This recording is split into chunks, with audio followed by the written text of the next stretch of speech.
Hello, besties, and welcome back to the Paddocks. We're back at it again with another book club author interview. Today, we are interviewing none other than Elliana Rose, author of Swoonworthy MMCs and FMCs We Want to Be Besties With. We are so excited to talk all things for the thrill of it all and her upcoming book, Heart Racing. So grab a snack, maybe grab a drink, buckle up, because we are going to dive right on into this one. And just a quick thank you for coming on. How are you? I'm so good. How are you guys doing? We are doing good. Good. Doing good. We are... It's cold here. I am in Boston, so it is cold and snowy. Oh, I got hot It's so today. warm here. I'm so sorry. Yeah. It's so gross here. Are you kidding? Miami was It's just like really bad I rain. could have gone to the pool and laid in the sun today. Oh, It was like 85 degrees. Well then. don't tell me that. Just show off. We only get like, where I am in California, we get like literally 2 weeks of winter and then that's it. Air quotes So- around winter. Yeah, Basically, where it's Miami. like you could put a sweater on. But that's like specifically where I am, obviously, because I'm closer to the ocean, so like it gets cooler here, but not like, Right. Cool. yeah. A little ocean breeze, if you will. Yes. Yeah, little ocean breeze. We did go up for Christmas. We went up to visit my parents, which are in Northern California, and they're like in the redwood forest, and so Oh my it's God. actually cold up there and beautiful. Yeah. So I did get a little snippet of like winter, and it was just beautiful. You kind of got to understand what it's like. That is It literally a still wasn't dream. even that cold, like, but No, but seeing Redwood is It a was dream. nice. Oh. It's so. They're Oh my so god, it's so beautiful. beautiful. Okay, wait. it's Yeah. crazy. Speaking of Yeah. beautiful Loved it. things, this is why we brought you here. Your beautiful book. Because you wrote a beautiful book. My babies. So, I ironically have this one. Oh, my firstborn child. we're going to talk about a lot of things. I was like, I just started it today. For people who don't know, Elliana also writes fantasy. Yes. And I think that's Cozy so fantasy. iconic. She's, what is Yeah. it? A jack of all trades. Yes. I try. I feel as though I'm better at writing contemporary romance. I definitely am gonna stay in that land for a while because like I have a good time and I feel like I'm better at it. But who knows if that's just like imposter syndrome. But I'm like, in general, I have a better time writing contemporary romance. Whereas think it's fantasy, like, I mean, I'm hey, always if like you have struggling more with the fun with world it. building. Like I just want to like write what's happening and I have to like explain, oh right, there's magic. Where we Oh, are. there's a whole different system. There's a whole different world. Yes. Like people are trying to kill them. So A little there's more all these like dramatic. things. Yes. I'm like, okay, I don't have to Yes. think about this in the real world books because it's just like, okay, the reader already knows the world we're in. I don't have to like Right. over explain where we are. Like, you know what a cell phone is. And like I love writing banter in text messages. Like it is one of my all-time favorite It's things. it's So good. doing that in contemporary romance is so much fun. But I can't do that in fantasy. So I will ask, Understandable. speaking of contemporary, what inspired you to Yes. write this bad boy? Because I love this. so thank This you. was like, I've been writing forever, and I've always, like the majority of everything I've written has been contemporary romance. So it was just kind of like funny that The Hollow was the first thing that I ended up publishing. Like it's just kind of what happened, and I always wanted to write both, but like even the very first books I ever wrote that like I didn't necessarily finish, they were all contemporary romance. So I've always like been in that world. I love rom-coms. I love a good cheesy Hallmark movie. Nora Ephron films are like my favorite thing in the entire world. Yes. understood. So like I always knew that would happen, but with The Hollow I was like, oh, I just like really want to write the story. So that just happened to come first. And then when I was trying to figure out like what book I wanted to work on first and like what kind of like subgenre I wanted to go into, when I started doing contemporary romance, I'm obsessed with sports romance. I'm obsessed with hockey romance specifically. So I Yes, consume it girl. at like Understood. an extreme rate.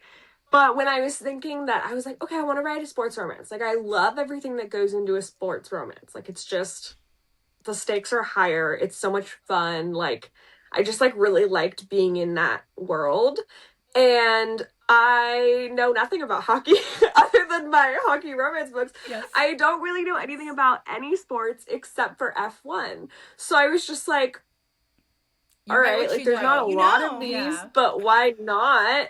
And I've been watching F1 since I was little with my dad. Like, we would wake up in the middle of the night and watch races when I was younger.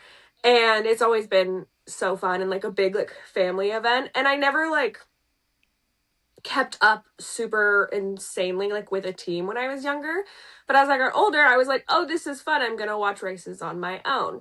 And then my husband and we would start watching races together, and it just kind of became like a weekend thing, like when we moved in together. So and now like it's just a part of our normal routine when it's, you know, that's the season. So I was like, well, I know this sport, I don't know any other sports, so I might as well just like do this. But also it's so fun, like, which sounds silly, but like, no, that's silly. I think because I have a basis of knowledge of it, like I already didn't feel overwhelmed by okay, thinking of these scenarios that could happen, obviously not in real life, but like these fun little like romance tropes that you could then slot into the racing world was just like, I loved that. So that's what kind of fueled me. And then I knew I wanted to do Brother's Best Friend. Like that was my number one. I was about to say, we love like that. What inspired the tropes? Because the trope that for the thrill of it all started with was Brother's Best Friend, which is why that's like obviously page 1, what we learn first. And I knew I wanted like a sibling to come in, and their sibling was the one that was the athlete. And then this, you know, the other sibling comes in and is thrown into this world and doesn't really know like a ton about the like day-to-day of a race weekend or something like that. And and then obviously being like, this is cool, and then being enamored with a certain driver or like something to that effect. Right. So that's kind of what like got the ball rolling for it. And I love me a cinnamon roll MMC. My favorite, who doesn't? Favorite man to write. He's so fun to read. I like the minute Alexander started kind of like forming into an actual full character, like as I was starting to kind of write down ideas, I was like, oh, he's gonna be like already so invested in her like long before she comes on track.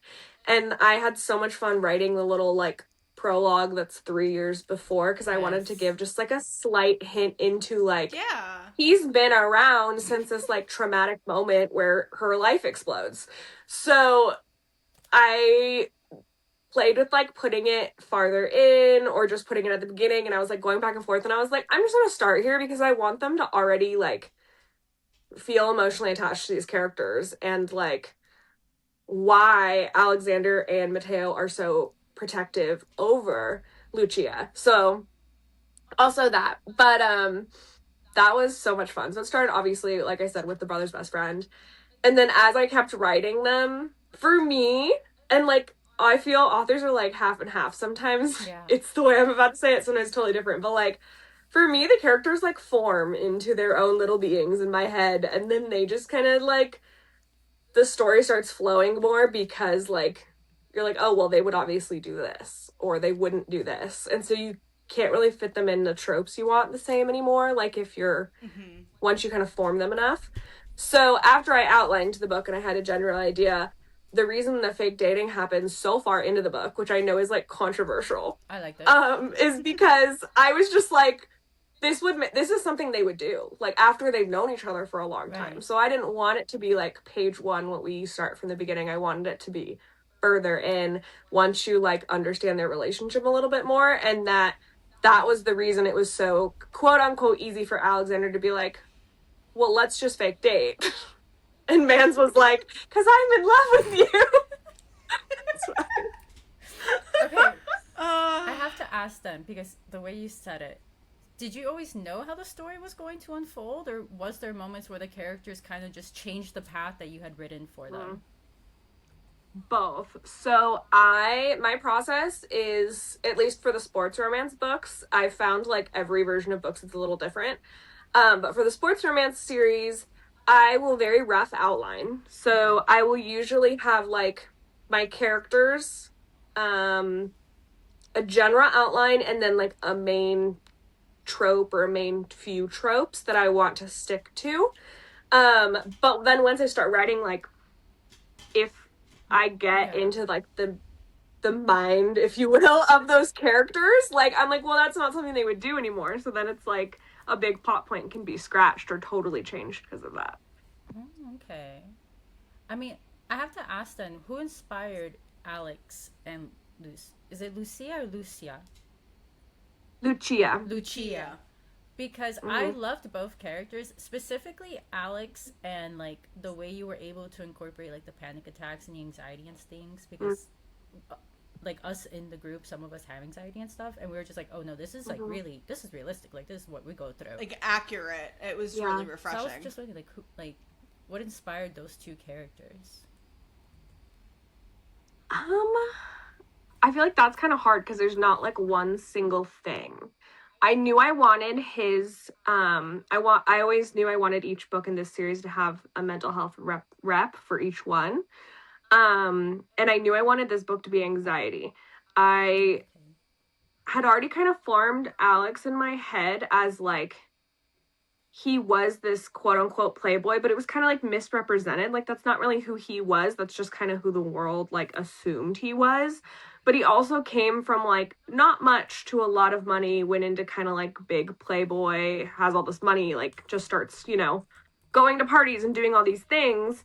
And then he calms down because he's like, hey, that's not sustainable. And that's kind of like the preface that's in my own head of like how I know that character to be.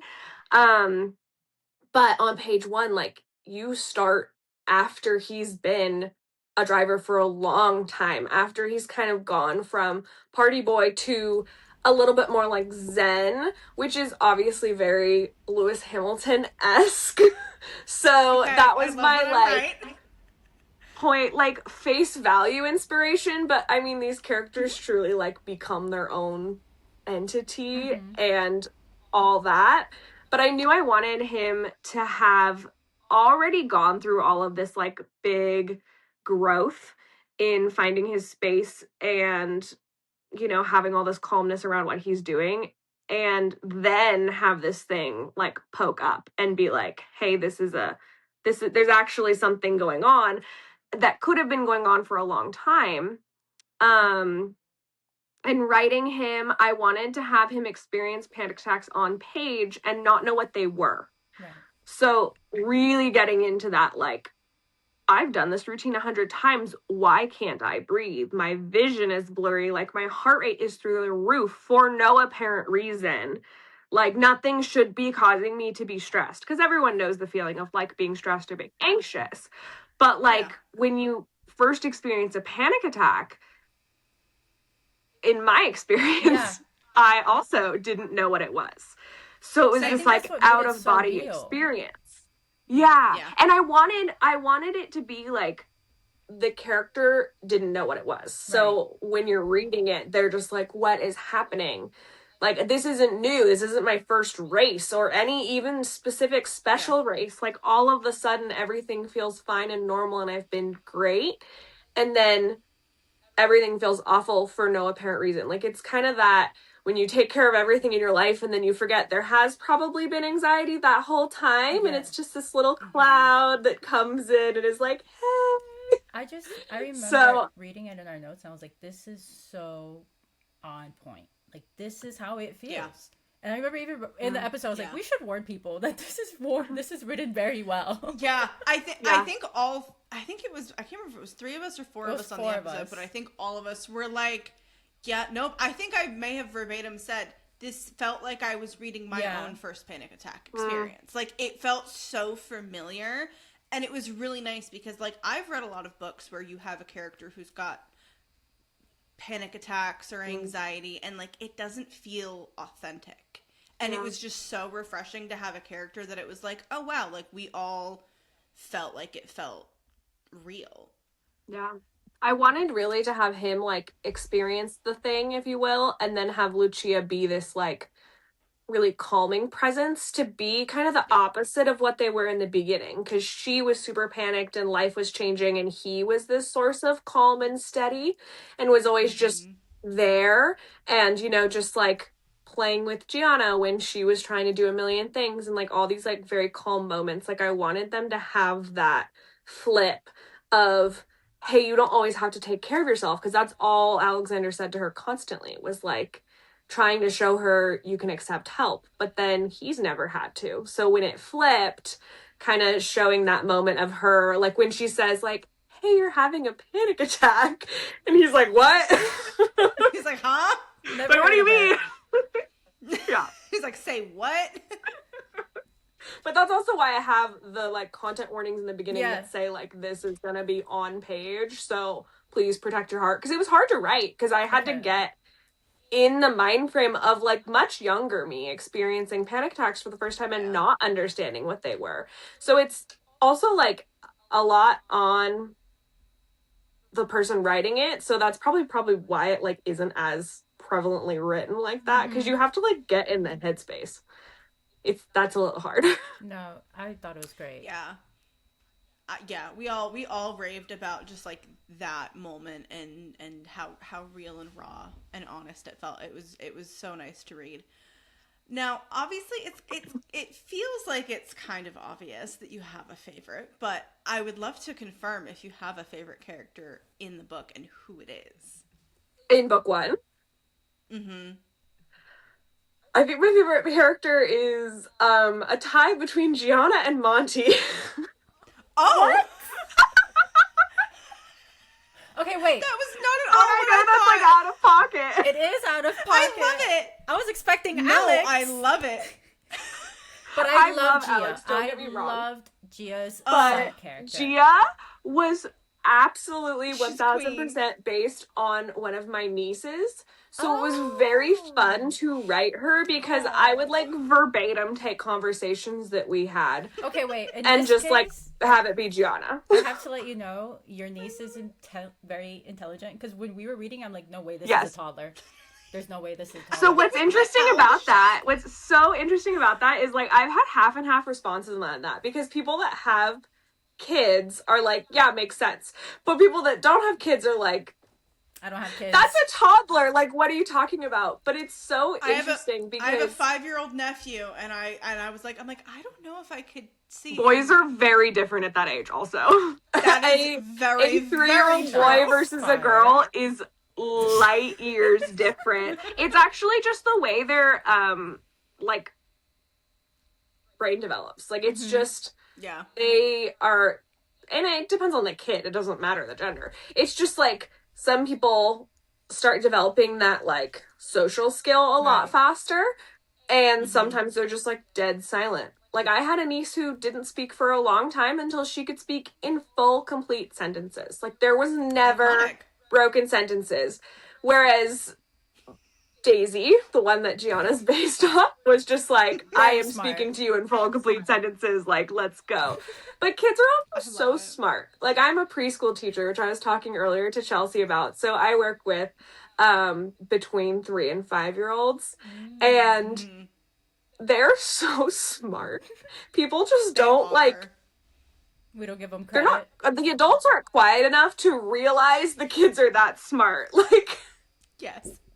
You're too busy telling them things to do. Like, if you just let them exist, you're like, wow, you got a whole brain up there. Yeah, you're like, wow, you're actually kind of self-sufficient for a tiny 100%. human. And, you're listening to me. I need to be quiet. I do love when I see, because my friend has a 3-year-old daughter, and I do love when I see her pick up, like, his things. And he's like, where'd you learn that from? And I'm like, you. Yeah. It was you. Mm-hmm. My nephew. I have a few more moments in book 2 where like Gianna's sassy and Mateo is like what is happening? Like, where did she learn this from? And then like immediately looks like to Nicola and is just like, you made my sweet baby angel niece into sassy monster. Okay, wait. It's great. I love that you bring them up, because I'm so ready to devour the next book of Nicola and my We are like chomping at the bit. Because the banter that you were able to create between them while this whole other love story was going on, off the charts. I freaking ate it up. We literally, when we did our review, we were like, I beg to God, because you hadn't released anything yet, we were like, I beg to God that the next book is that one's next. Nicola. I was like, it has to be. So now that we know, yes, that's Hallelujah. I would love to know what, like, this goes back to the question I asked earlier. Did you see them becoming your second book when you started writing this, or when your characters started coming to life, were you like, wait, they connect? I knew book 2 was going to be Mateo's book from the start of creating him as a brother. I was like, he gets book 2 because he's the driver. So I was like, okay. I want him to have his own book. And then I want to say the minute I started getting into Nicola's head and like writing her scenes, and when she starts kind of coming on page a little bit more, I was like, like it just kind of, I was like, oh, that's my next couple. Got it. Specifically, the bedroom scene.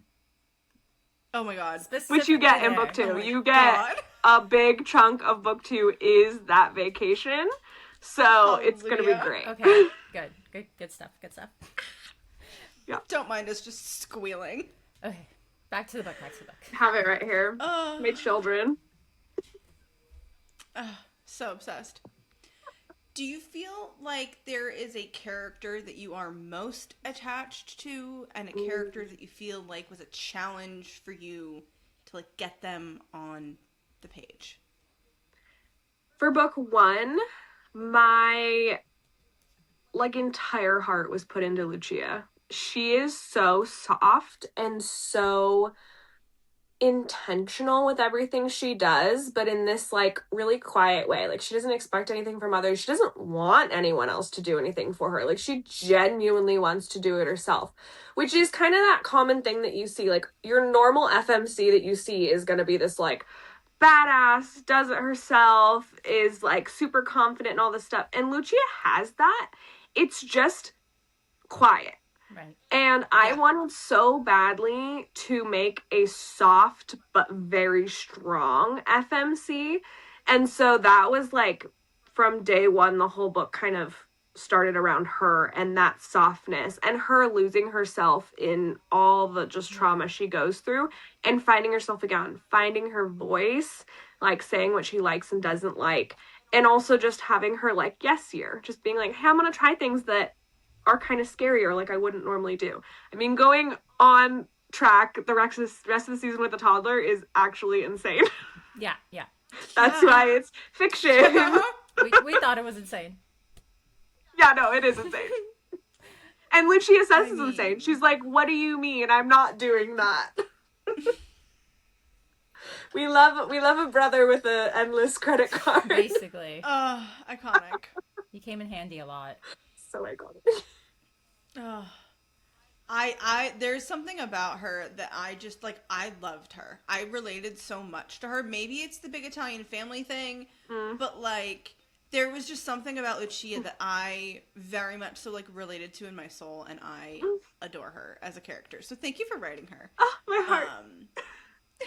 Because I adore her. I also adore Alex, but like there's just something about having like a female main character that you can like feels relatable and feels like somebody you want to be friends with is just so nice. Like it, I feel like in a lot of other contemporary romance or romantasy, it's so hard to find a character that you're like, ooh yeah, like you don't irk me at any point in time. Like if at least for me, maybe I'm no, I totally get that. I did want her to be likable too. Like I wrote her to be likable. You did a great job. I love writing an unlikable character too. Like, don't get me wrong. That is so much fun. That's gotta be fun. That is so fun. But the responses are always interesting. I'm trying to remember who we didn't like in For the Thread of the Law. Because I remember there was someone we complained about. Oh, the ex. That was fun. Remember that Alex had to go figure that out. Oh, yeah. And then... Yeah. Trash. I so purposely made him have a J name too. For all the girls. I appreciated that so much. This isn't on my list of questions, but can we talk about that for a second? Why did it seem like Alex had mafia ties? No, not That Alex. was something that we Not had Alex, a you're right. discussion about. Mateo. Mateo. No, not Mateo. Yes. I literally have it here in my notes. No, the mafia side Chelsea, of Alex thought it threw was... me off because why is he calling someone No, saying it's take not care Alex, of it? it's Dante. Oh. Yeah, no, she, Dante. okay. See, There I is was a like, mafia character in there. No, yeah, but Alex would call Dante and be like, "Hey, Yes. take care of this." I'm like, "Why is Alex giving Mafia So- Boy right now?" So Dante is going to get a spin-off book, so that's Okay. why he's like peppered into the whole series. I love that. oh, And that's going to be mafia romance. So he I called has it. yeah. He I'm has so excited. Dante has They made mafia fun of ties. me. Alex does not. They're just friends. And like he's obviously can like he's like a fix-it guy, so Yes. he's just like, "Hey, fix this." Okay, well, when I And said you it do was get- mafia related, they laughed at me. Because you were saying that it was Alex, and I was He like, had a mafia No, friend. Alex is soft boy. But he has a mafia friend. I was right. Yes, but that doesn't... Like he doesn't like, you know, he's like the trophy wife of that situation where he's just like, "Hey, can you fix this thing?" Not the trophy wife. Well, he's definitely a trophy, so that's okay. I love Alex. He's a trophy for I'm sure. dying. I mean, I love it. Okay, because we loved this book so much. Like, all of us devoured the hell out of this book. Yes. What scenes have readers sliding into your DMs the most about? Like, what moment or I feel scene like- in the book are people like blowing your Instagram up over?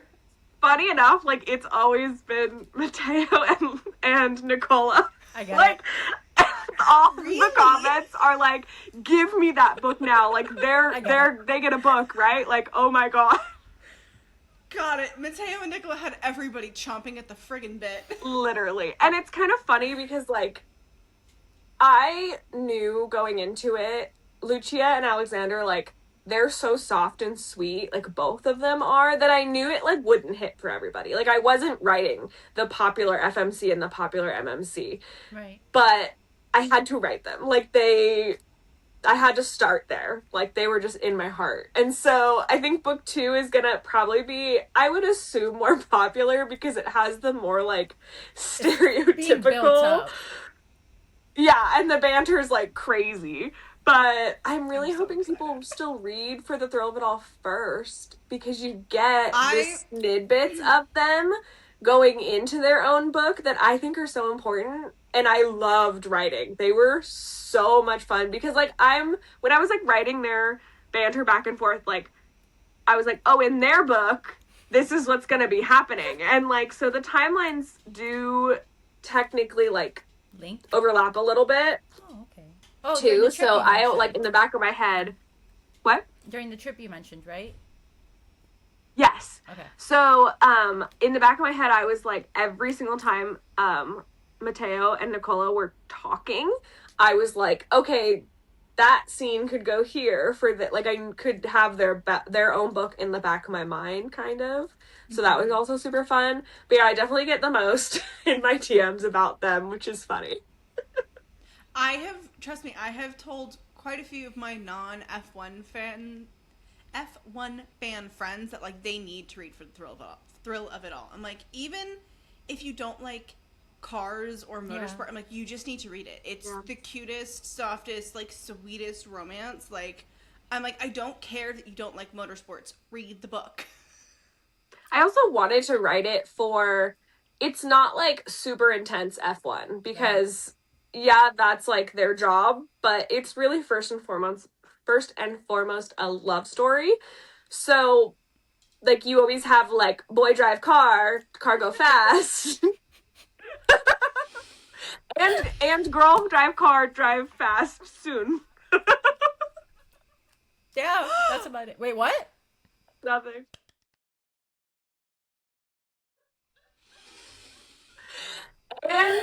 And girl drive car, drive fast soon. No, you said something. You could I'm go gonna back rewind and that listen to later. that. She said, You're gonna see me She rewind said this and what everything edit she it, said. slow it down.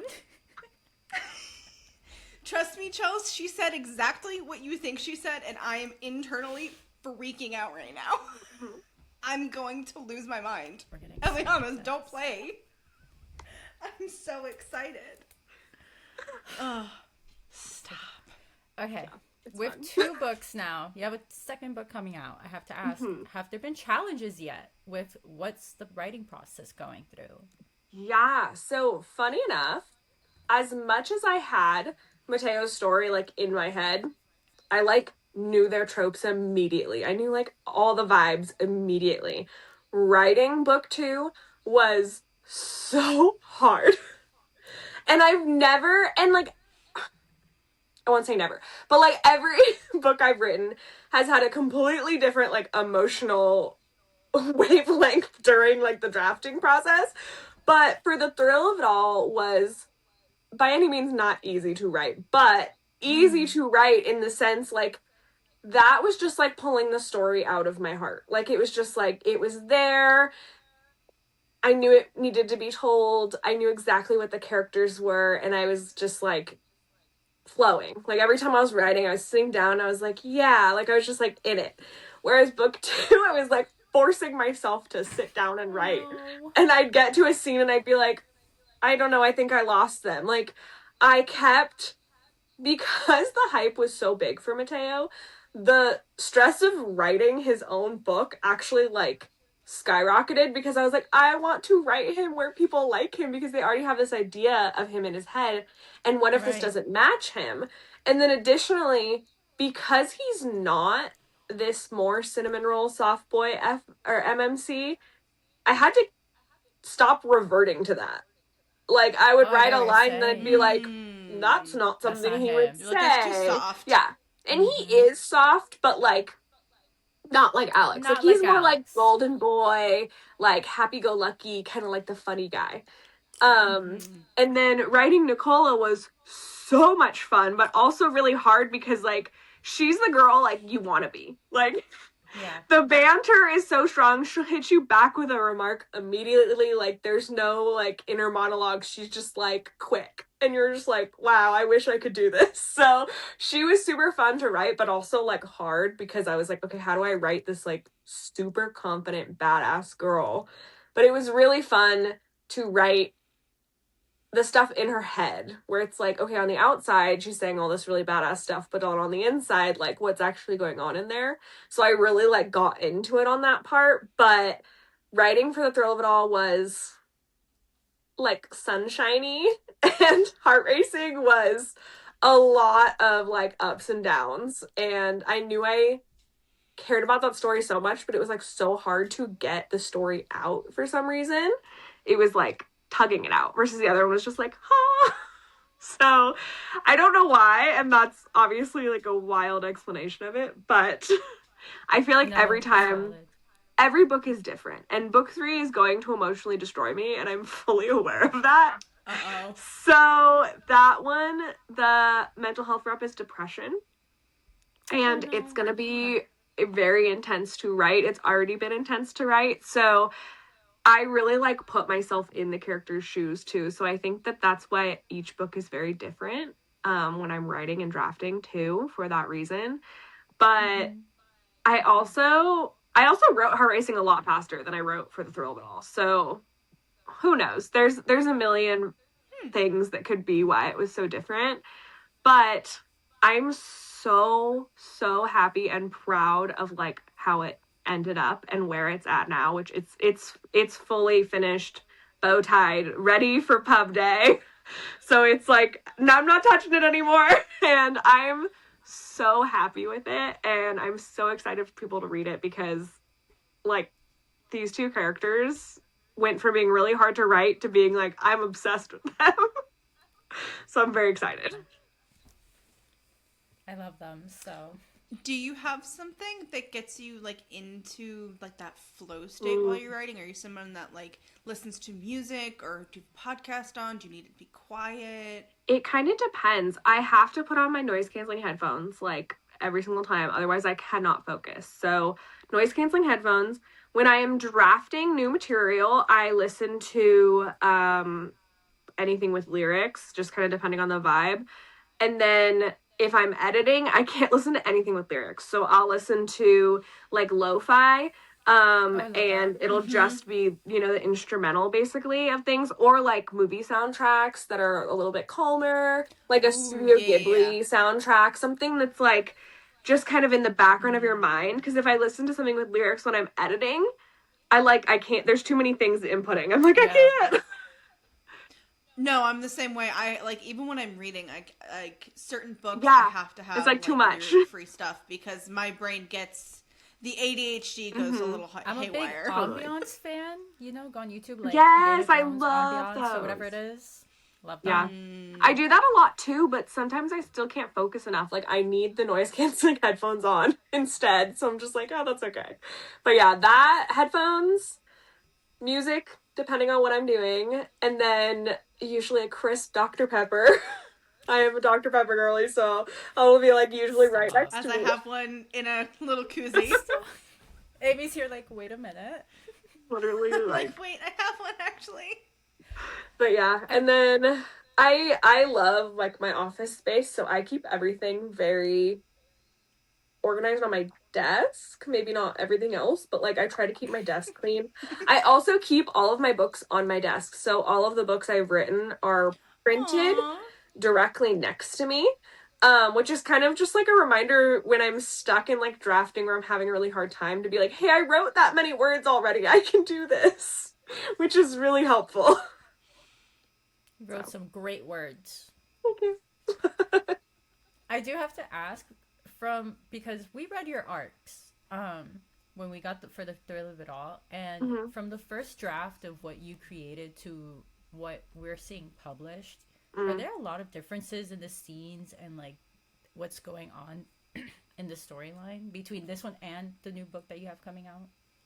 Huge, yeah. For the thrill of it all, I had less. I think because I had such a clear story in my head, and like I said, their story and those characters were very clear in my head. Like, it was just a lot easier for me to write that one. So the plot didn't change a huge amount. I mean, there were some scenes cut that just weren't necessary. There were some scenes added that, you know, I was like, oh, we need some more emotional talking here. Let's add that in. Like, I'm connected to this character, but I don't think the reader's connected yet. So let's try to figure out ways we can kind of like show them that character more and like the inside, like what they're thinking and feeling. So that's more for book one. So plot wise, it didn't change too much between the drafts. Heart Racing, the plot changed. There were huge changes from, and this book had the most drafts by far. There were big changes, and all for the better by far. Like, it was adding things in that I was like, this shows these characters so much more in this light. And it's almost like when I would add scenes in too, not cutting them, but like when I would add them in, it's like, well, this is already something that happened. I just didn't show it on page, you know? Like, it was maybe mentioned as like, oh, a few days ago we did this. Then I'm like, hey, let's write that scene out and actually show the reader that scene, because we need more from that. We need more to be more emotionally attached to you for whatever reason. So there was a lot of changes in book two, but I think that's why it was just like so intense to write. But I'm so, like I said, I'm so happy with where it is now. And even my beta readers, it's changed a lot since my beta readers read it actually too. So when I sent them the arcs, they were like really excited to see the changes.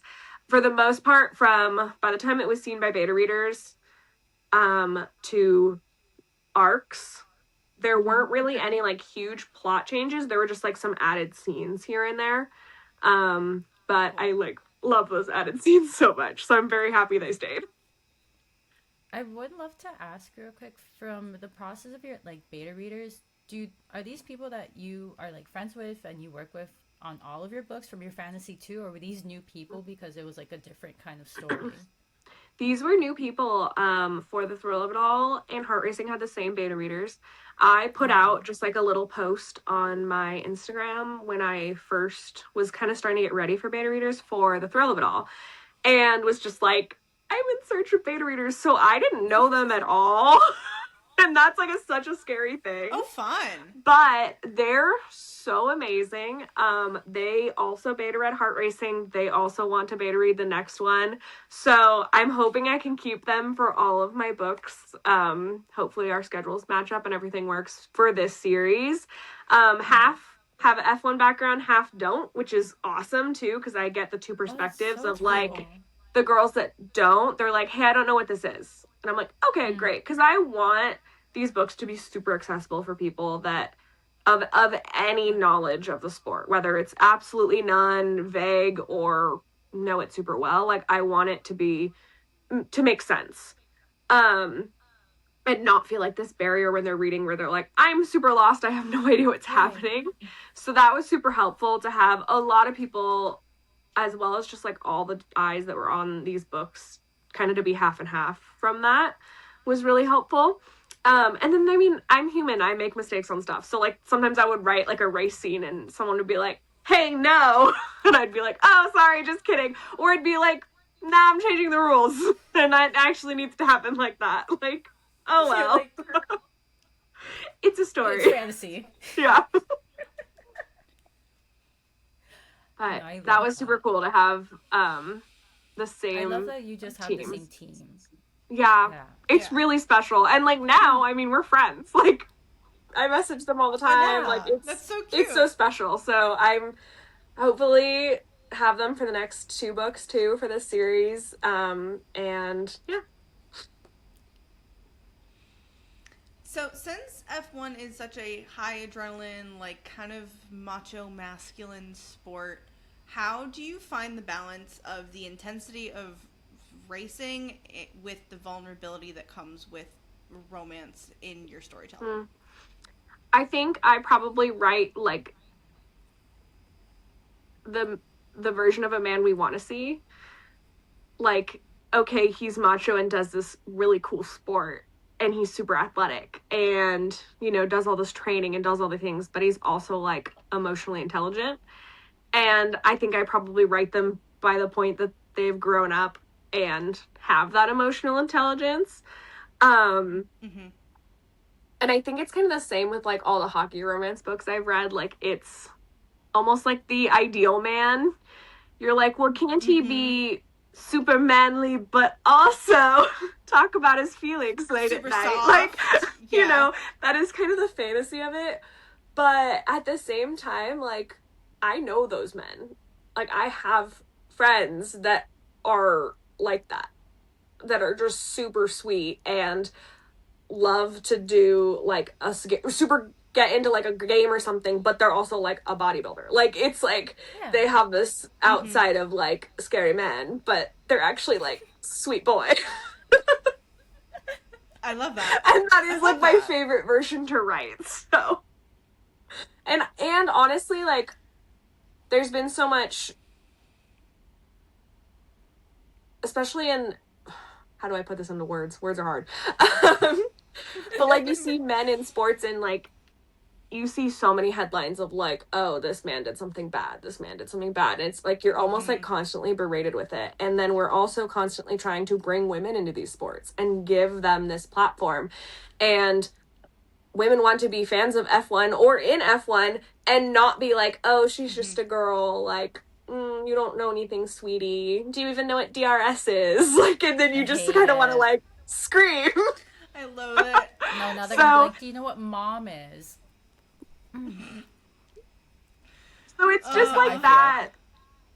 I feel like the more we create these spaces, like these safe spaces for people that are romance readers that want to see this sport that they love, that maybe like they watch in private because none of their friends understand it or care, or are like, do you actually just watch it because the drivers are hot? Like, it's exhausting. So it's like creating this fantasy world where you have wonderful men who then have this dual-sided of them where they're playing like Alexander. They're this high-performance athlete, but they're experiencing anxiety and they don't know what it is because no one's ever talked to them about it. They've never been educated on mental health. They've never, like, to that extent of, like, these are things people experience in real life and probably have to hide it. Probably don't know what it is or maybe ignore it for a long time before it gets talked about or whatever. And, like, everyone deserves to have emotions and talk about their emotions. It doesn't matter if you're a man or a woman. Like, you should be able to have that space. And you see it now more often too with some athletes, which I think is so wonderful. Or you're starting to see, we have a women engineer and a lead engineer, which is amazing. And just seeing more women in motorsports. Love to see it. So we all absolutely like raved, died, squealed over the art that you have both for the cover and within For the Thrill of It All. Who is the mastermind behind the beautiful art? It's gorgeous. All of your covers. I love my cover. Heart Racing has a gorgeous cover. The Hollow has a killer cover. Like, all the art is amazing. The little details from the tattoos to the locket for different POV markers. Like, I squealed the whole way through just for, like, the little touches. Who is the mastermind that we need to give some flowers to? A lot of different people.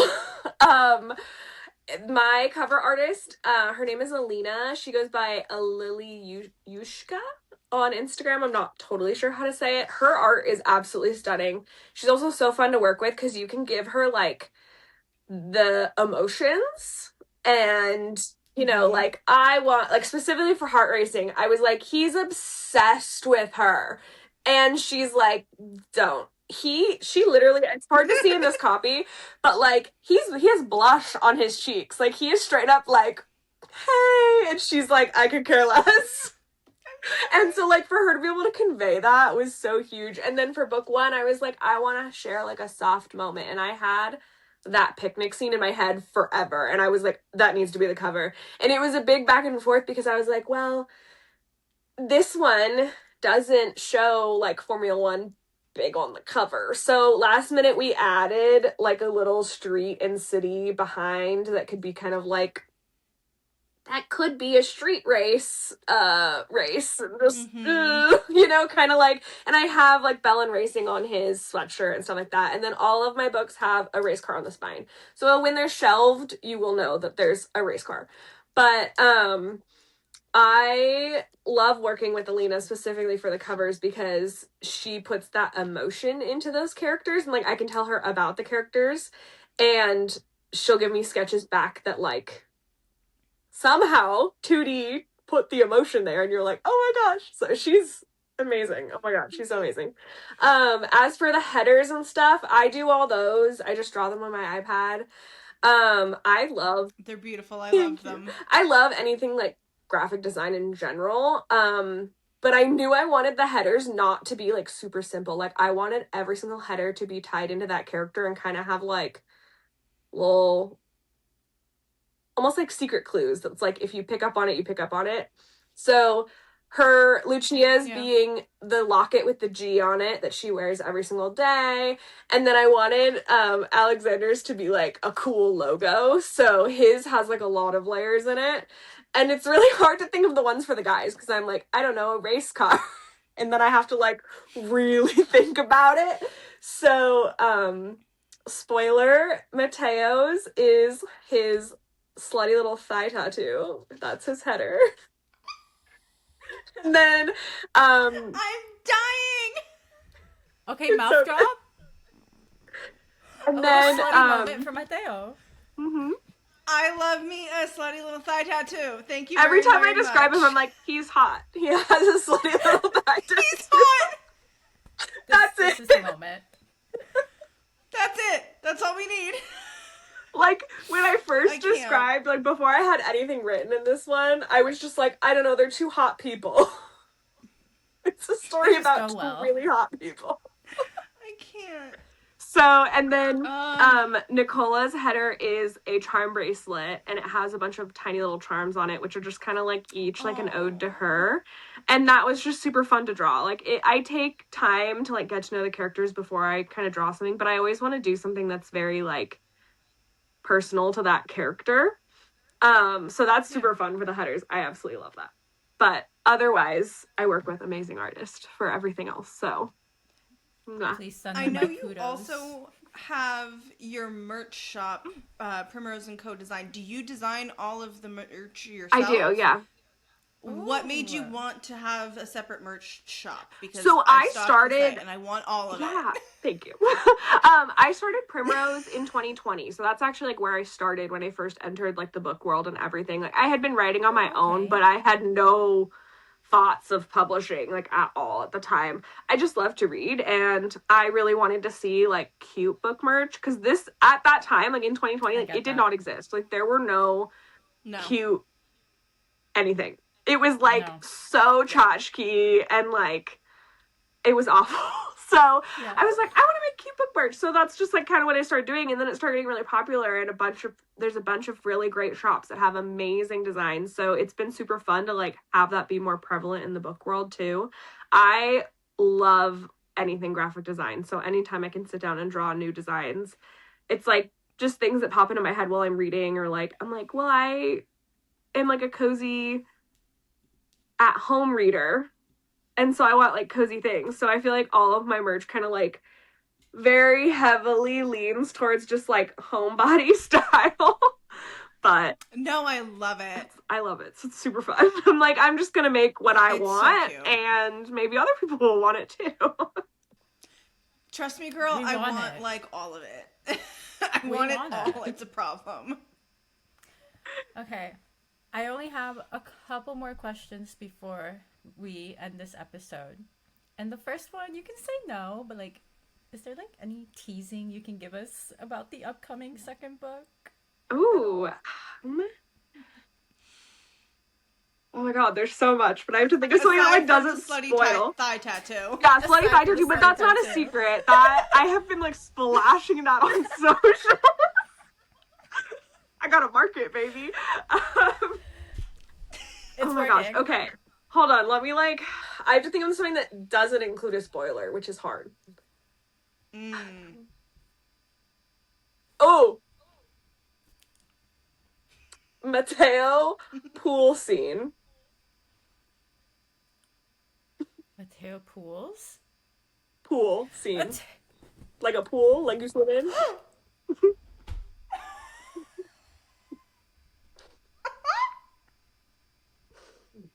I'm shutting off. Oh my Goodbye. God. Gotta go. Oh my god. You're gonna hear all of us just collectively screaming. Me in the group chat in 5 minutes, guys. Mateo's in the pool. That's all I got. Guys.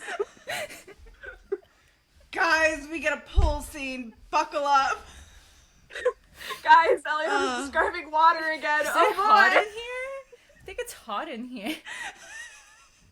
I cannot wait to take screenshots of the group chat. Please send them to me.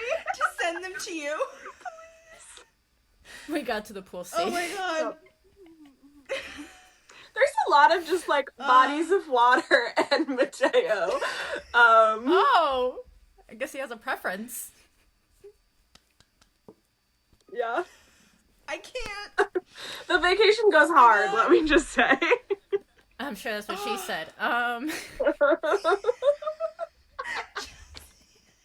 Sorry. Oh my gosh. Okay. That was it. That was my last question. Oh my goodness. Now, a question for our listeners. How can they connect with you online? Oh, my DMs are always open, but I am so prevalent on my Instagram, which is author Elliana. Scream in my DMs at me. I love it. But yeah, I'm on there all the time. If you read, tag me. You're also really good on Threads. Oh yeah. You're on Threads a lot. Threads is my chaos. That's how I found you. That's just chaos. That's like That's how I found you, girl. Are you kidding? That was how I brought the book to the girls. Wait, that's so funny. On Threads, and I was like, guys, we need to read this chat. like ASAP. I'm just like feral on Threads, so if that's your thing, unfiltered thoughts are over there. It's the best. I love you on your Threads account. It brings me so much joy. I mean, my major sales tactic for book 2 is just like, they're hot. Click on the spoiler photo. I mean, they are hot as hell. They are. It's like not when even two pretty fair. people get married, you know? Yeah, you're like, that's not fair. Well, it's worse Yeah. because they're not even real. They're real to me. They're real to me.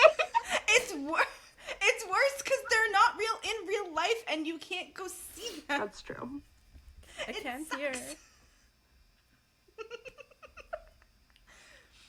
Now, the final question that we really have to ask you is, do fans and readers have anything to look forward to for 2026 from you? Are you doing any fun, like, bookish events in your area, anything like that?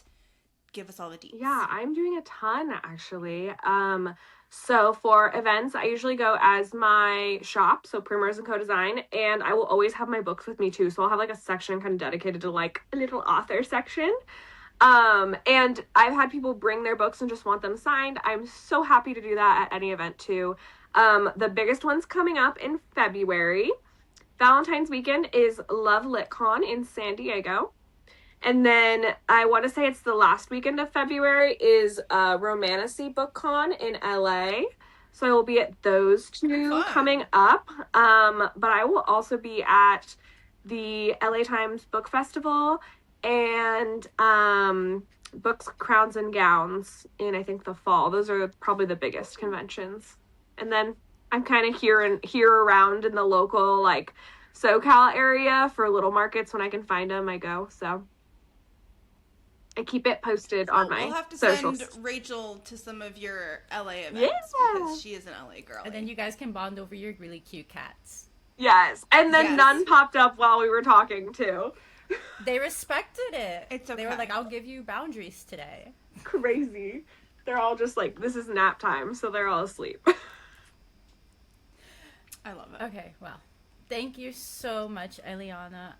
Huge thank you for coming on. It was actually so much fun, and we love talking This about is your so much fun. stories and so much more.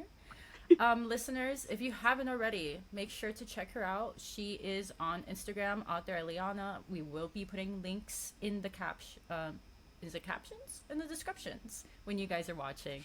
And of course, don't forget to follow us. We are at Paddock Girls Podcast, so you never miss an episode. You can catch us on Instagram, Threads, TikTok, YouTube. I can make a list. So wherever you listen to podcasts.